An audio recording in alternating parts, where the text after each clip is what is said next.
यार, हॉट लड़कियां देखते ही मुझे कुछ होने लगता है। मेरे पतिदेव थे, फोन पर शायद अपने किसी दोस्त से बातें कर रहे थे। जैसे ही उन्होंने फोन रखा, मैंने अपनी नाराजगी जताई। अब आप शादीशुदा है, कुछ तो शर्म कीजिए। यार, यह तो मर्द के जिन्स में होता है, तुम इसको कैसे बदल दोगी? फिर मैं तो केवल खूबसूरती की तारीफ ही करता हूँ, पर डार्लिंग, प्यार तो मैं तुम्ही से करता हूँ। यह कहते हुए उन्होंने मुझे चूम लिया और मैं कमजोर पड़ गई। 1 महीना पहले ही हमारी शादी हुई थी, लेकिन लड़कियों के मामले में इनकी ऐसी बातें मुझे बिल्कुल अच्छी नहीं लगती थी। पर ये थे कि ऐसी बातों से बाज ही नहीं आते। हर खूबसूरत लड़की के प्रति ये खिंच जाते हैं। इनकी आंखों में जैसे वासना की भूख जाग जाती है।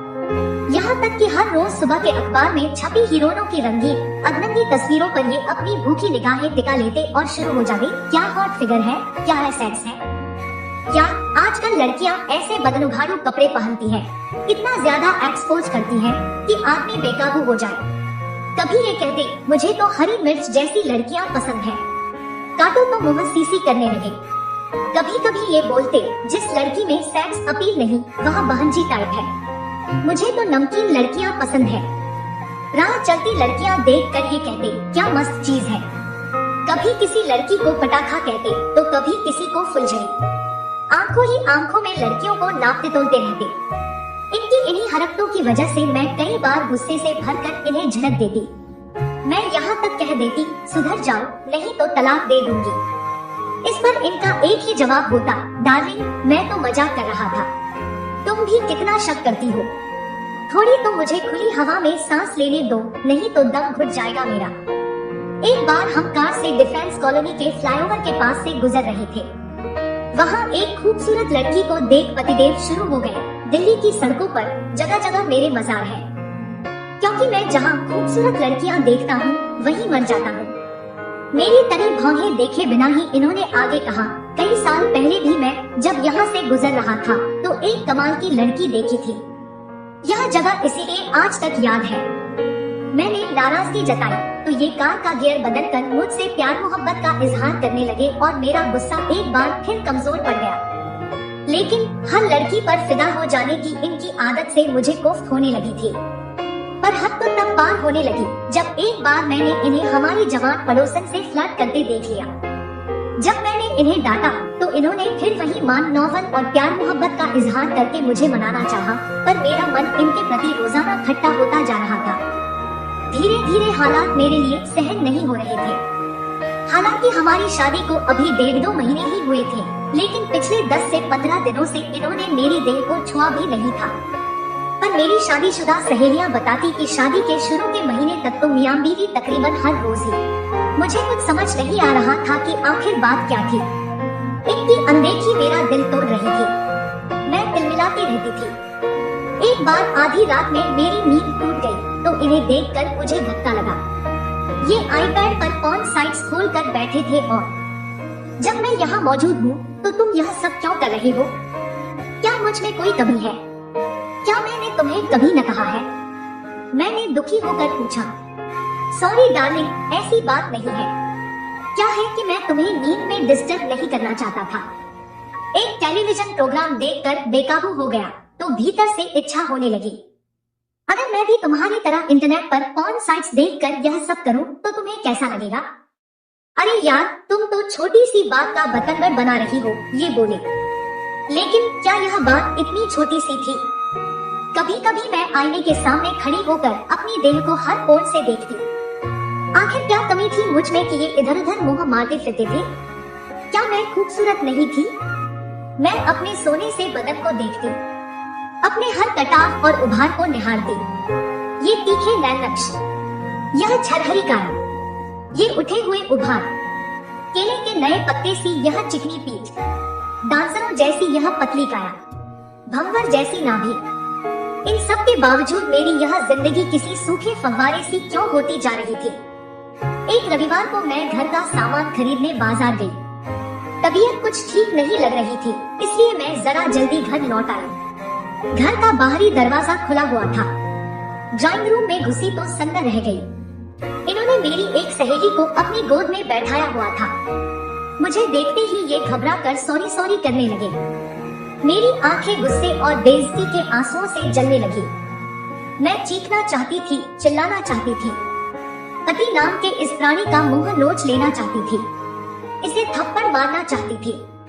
मैं कड़कती बिजली बनकर इस पर गिर जाना चाहती थी।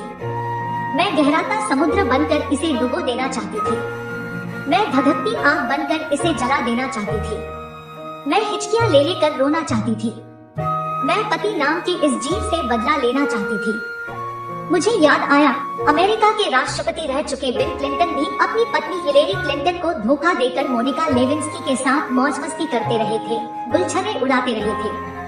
क्या सभी मर्द एक जैसे बेवफा होते हैं? क्या पत्नियां छले जाने के लिए ही बनी हैं? मैं सोचती। रील से निकल आया उलझा धागा बन गई थी मेरी जिंदगी। पति की ओछी हरकतों ने मेरे मन को छन्नी कर दिया था। हालांकि इन्होंने इस घटना के लिए माफी भी मांगी थी, फिर मेरे भीतर सब्र का बांध टूट चुका था।